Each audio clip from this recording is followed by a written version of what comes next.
রাষ্ট্রপতিকে অপমান করেছেন মুখ্যমন্ত্রী, এমনই অভিযোগ তুললেন বিজেপি নেতা শঙ্কর ঘোষ। মুখ্যমন্ত্রীর সাম্প্রতিক এক মন্তব্য ঘিরে এই অভিযোগ সামনে এসেছে। শঙ্কর ঘোষ বলেন, দেশের রাষ্ট্রপতি দেশের সর্বোচ্চ সাংবিধানিক পদে রয়েছে, সেই পদকে সম্মান করা প্রত্যেকের দায়িত্ব, কিন্তু মুখ্যমন্ত্রীর মন্তব্যে রাষ্ট্রপতির মর্যাদা ক্ষুণ্ণ হয়েছে বলে তার অভিযোগ। তিনি আরও বলেন, একজন মুখ্যমন্ত্রীর কাছ থেকে এ ধরনের মন্তব্য আশা করা যায় না। বিষয়টি নিয়ে মুখ্যমন্ত্রীর কাছে স্পষ্ট ব্যাখ্যা চেয়েছে বিজেপি। এই ঘটনাকে কেন্দ্র করে রাজ্য রাজনীতিতে শুরু হয়েছে জোর রাজনৈতিক তরজা। বিজেপির পক্ষ থেকে মুখ্যমন্ত্রীর মন্তব্যের তীব্র সমালোচনা করা হয়েছে। অন্যদিকে তৃণমূল কংগ্রেসের পক্ষ থেকে দাবি করা হয়েছে, মুখ্যমন্ত্রীর বক্তব্যকে ইচ্ছাকৃতভাবে ভুলভাবে তুলে ধরা হচ্ছে এবং তা নিয়ে অযথা বিতর্ক তৈরি করা হচ্ছে। এই মন্তব্য ঘিরে ইতিমধ্যে রাজনৈতিক মহলে ব্যাপক আলোচনা শুরু হয়েছে। প্রথম নাগরিক তথা দেশের 3 বাহিনীর প্রধান তৎসহ প্রান্তিক ক্ষেত্র থেকে উঠে আসা জনজাতি সম্প্রদায়ভুক্ত ভারতবর্ষের প্রথম মহিলা রাষ্ট্রপতি শ্রীমতী দ্রৌপদী মুর্মু, তার সাথে যে অসম্মানজনক ব্যবহার এই রাজ্যের সরকার করেছেন তার তীব্র প্রতিবাদ আমরা জানাচ্ছি। সম্মানীয়া দ্রৌপদী মুর্মু মহাশয়া, তিনি সমাজের প্রান্তিক ক্ষেত্র থেকে উঠে এসেছেন।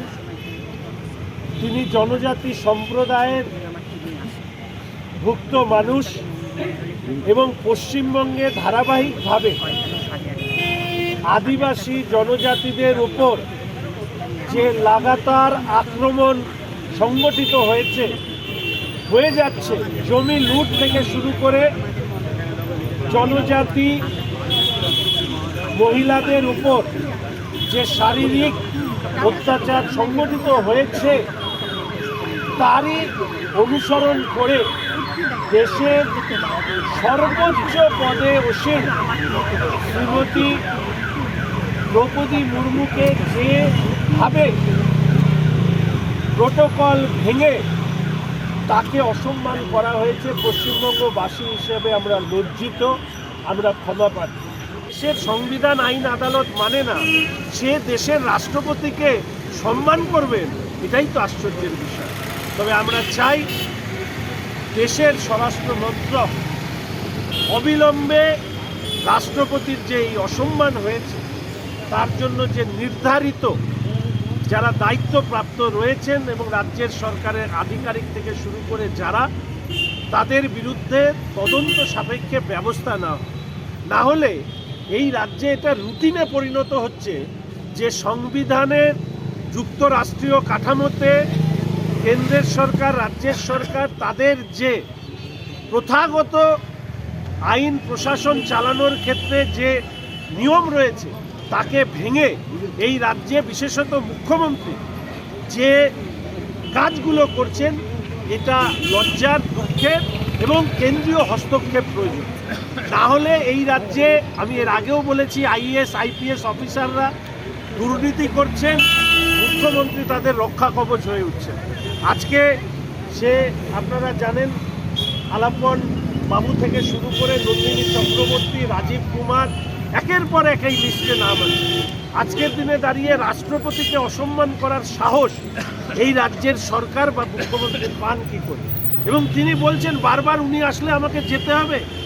মুখ্যমন্ত্রীকে যদি কেউ বলেন, আপনি কোন হরিদাস পাল যে আপনি রাষ্ট্রপতি সম্পর্কে এরকম ভাষা ব্যবহার করছেন?